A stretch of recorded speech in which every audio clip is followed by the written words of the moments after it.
Teachers at Queen's College staged a sit-in over an alleged verbal abuse by a senior member of judiciary. This news house understands that the issue stemmed from a misunderstanding between the daughter of the senior legal officer and another student at the school, which resulted in them pushing and hitting each other. The second student is the child of a senior officer within the Ministry of Education. This news house understands that the matter was brought to the attention of the headmistress, who resolved the matter. Both children were asked to apologize, which was done. However, the situation moved to another level when the senior member of the legal fraternity reportedly called the head teacher, expressing his displeasure with how the matter was handled. He then made a report to the police about an assault on his child. The teachers reported the matter to their union, the Guyana Teachers Union, the school board, and the Ministry of Education.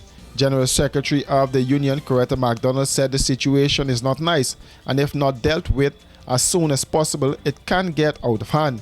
She related what she was told by the teachers. Both grade 8 students of the college. One was preventing the other from entering a classroom.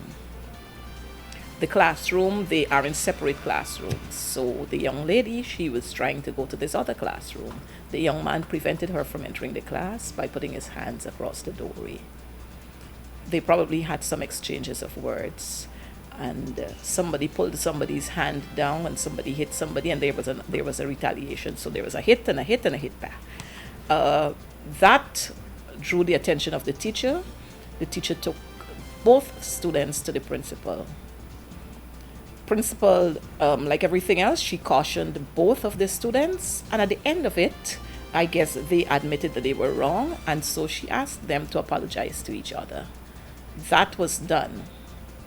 And like everything else with that being done, everyone thought that that was the end of the issue. Not long after, the parent of the young lady, who happens to be a senior employee within the legal fraternity, called the school, spoke with the HM. It is alleged that he was very aggressive. That did not end there. He turned up at the school. Of course, the principal then, she felt very fearful because of the aggression, and she did not entertain the parent. The parent further indicated to the principal some threats, which the principal did not take very lightly. It was, I think, the next day or the following day, the parent turned up at the school with police officers, a male and a female police officer, senior male police officer and a female police officer. They met somewhere in the foyer area of this school, and the principal said she was engaged at the time and she could not speak with them. There's a rule at the school that parents only meet with the principal based on an appointment. That was not the case in this situation, and so the principal went to her office to continue what she was doing there with the education officers who were there, and so she asked the deputy principal to engage the parent. That did not turn out very nicely. The deputy principal is alleging that the parent attempted to assault her, and he had to be restrained by the female police officer that was there. All of these are allegations. The teachers are demanding an apology from the parent. The GTU at this point is saying that we have zero tolerance for parents who would want to go into school and behave in that kind of manner. Parents who are aggressive to teachers, more so, we are totally against violence in whatever form, whether it's violence against women, violence against students, violence against anybody. We are totally against that. And in this case, it's our member. And we would not condone those kinds of behavior from any parent, regardless of your status in society. As a matter of fact, if the allegations are true, then we would cry shame on that parent, because that parent ought to have known better.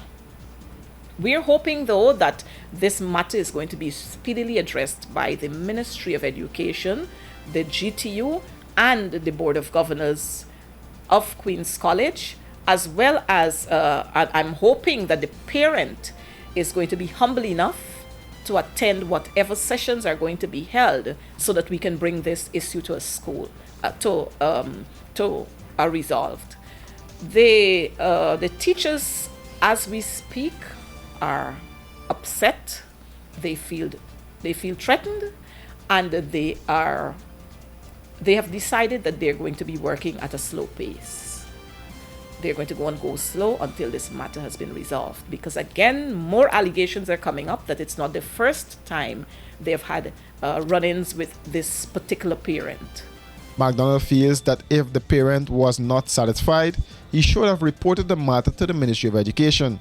Then the parent had the option of going to the Department of Education and lodging a complaint there, rather than barging into the school and behave the way, as is alleged, that he would have behaved.